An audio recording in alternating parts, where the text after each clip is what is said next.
And we are back, folks, on the Michigan Insider, michigan.247sports.com. I'm your host, Alejandro Zúñiga, here for episode 2 of our series, Behind Enemy Lines. This is where we take a look at the Michigan football team's upcoming opponent for the week. And of course, this week, Michigan has Hawaii under the lights at the Big House. And I am so excited to have with me Jackson Moore of 247 Sports. Jackson works out west and he covers several programs, including the Rainbow Warriors. Jackson, how you doing today? I'm doing well. Yeah, I'm wishing I was in Hawaii on a day like this. I'm in Fresno where it's 110 degrees today, so just trying to stay cool. Well, thank you so much for joining us. Of course, we've got the Wolverines against the Rainbow Warriors coming up here in week 2. It is potentially the largest spread in recorded Michigan football history. At last check, it started at 46. It was all the way up to 50, and that's when I stopped checking because that's a really big number. But football is football, and for the Michigan football team, this is a chance to start JJ McCarthy for the first time.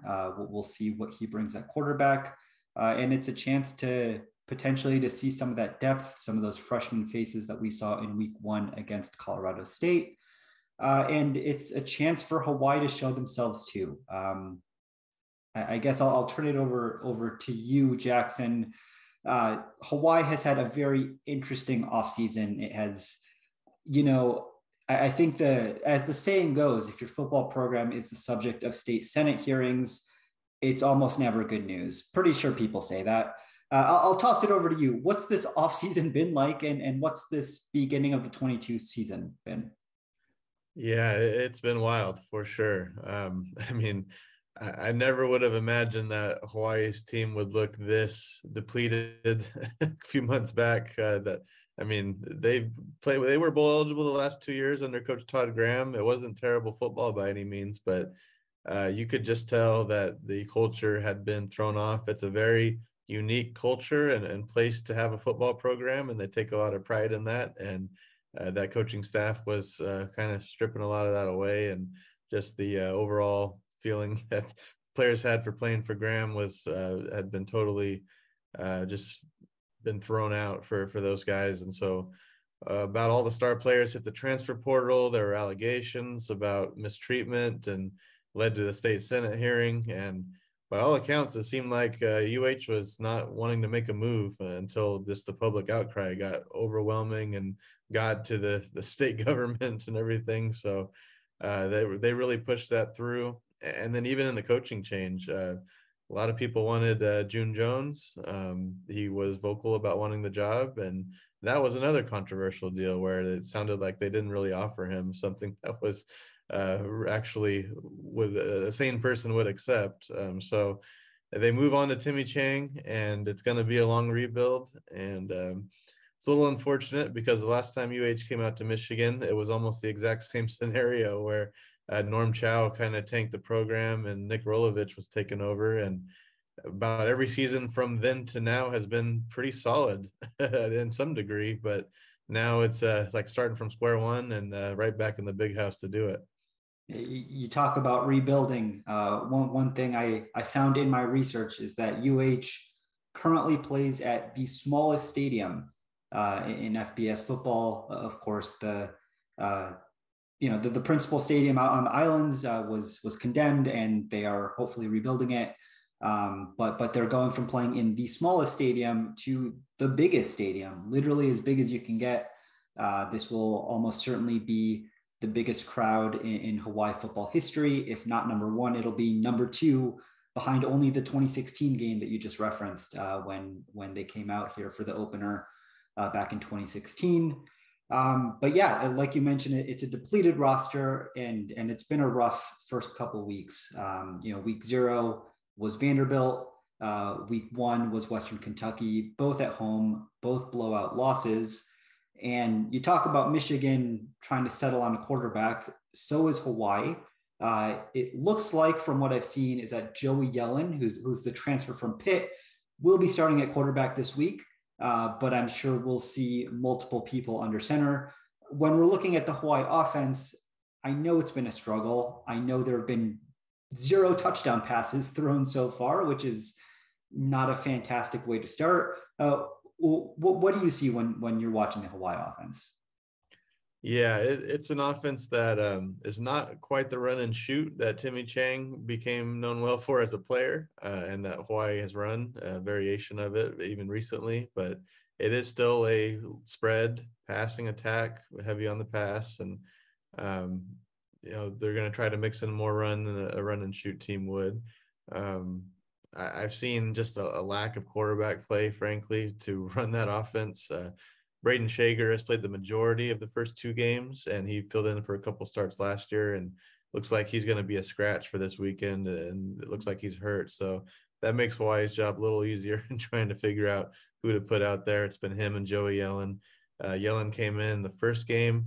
I felt like immediately he showed more accurate passing when he came in the third quarter against Vanderbilt, but it didn't sustain. He got cold a little later, and the game really unraveled while he was in there. Not really a lot to do with him, but more so on the defense. But you could see that we're rubbing off. And then this past weekend, he got the start, and they pulled the plug pretty quick and went back to Shager. So he hasn't really had a chance to settle in yet. I think from a talent standpoint, he should, with his resume and his time at Pitt, be the best quarterback on the roster right now. Maybe Shager is a little better in a year or two, as he's just a sophomore right now. But it'll be interesting to see how Yellen performs with the full game ahead of him. They do have a couple of backs they like. Dedrick Parson is a guy that's been successful there, and probably the biggest blow has just been at receiver. They lost some players there. They're not as electric as they usually are at that position. And their number 1 receiver, Zion Bowens, went down early in the first game. We'll see if he is able to come back. But yeah, it's just an offense that it's intended to be a up-tempo, high-powered passing attack, and it just doesn't feel like they have the guys right now to run it. It's tough when you add injuries on top of what you mentioned is already a very depleted roster. I was looking through preseason content for the Rainbow Warriors, and it seems like at every position, you see people graduated or, for the most part, transferred out. I saw Timmy Chang talking about how the offensive line was the strength of the offense at this point. I stayed up till midnight Eastern, in fact, to watch the beginning of that Western Kentucky game last week. Did not make it all the way till the end. Didn't make it to halftime, I'll say, but certainly seems like a team that's still struggling to find its offensive identity a little bit. And then flipping to the other side of the ball, when we're talking about transfers, you're looking at a defense with Hawaii that essentially replaced its entire secondary. And, there's a couple guys who returned from the linebacker position from the D line. But it seems like it's been a wholesale change across the defense pretty much, and hasn't gone smoothly there either. Yeah, pretty much. The secondary as well. As mentioned, they brought in a whole bunch of cornerbacks. JoJo Forrest, Oregon State transfers, kind of leading that right now. At the safety position, they've got the whole 2 deeps basically gone from last year. They've got a player who was a walk-on last year and kind of the catalyst for everything that went down with Todd Graham being kicked out of town. Leonard Lee. He was removed from the team. Timmy Chang brought him back, and since then he's earned a scholarship and a starting spot. So it's a neat story, but it's quite a drop off from the kind of players they had there last year. Up front, Bless Mantala at tackle. He's kind of the veteran. He started a whole lot of games, and he's still in there. But yeah, a lot of kind of plug-ins, guys that have been in the program for a while and haven't played a whole lot are starting, a whole lot of transfers across the defense. Overall, on paper, it's listed as a 3-3-5 type of scheme, but you're going to have a linebacker as basically an edge guy most of the time there. So they're trying to, it's the same.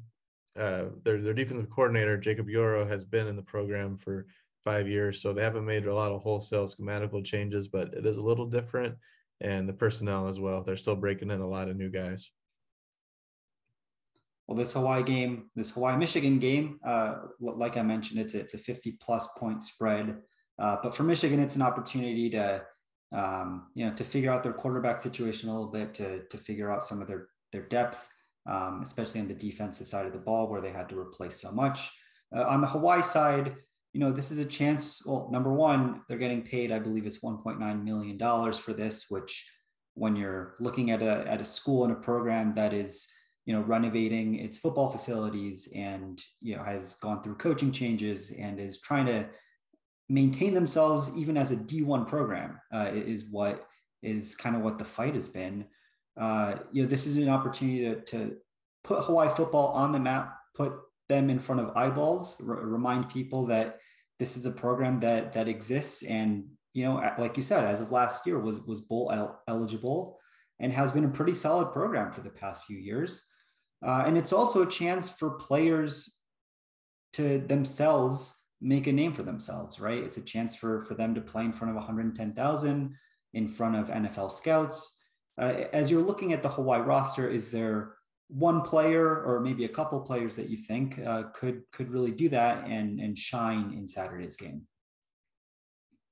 Yeah, I think, as mentioned, the strengths on the O-line and those guys are probably going to get a whole lot of love, but there are some players there. Il Manning is probably the best player on this team. He's at left tackle. We've got a lot of starts under his belt, and I'm sure there's going to be a lot of attention on him.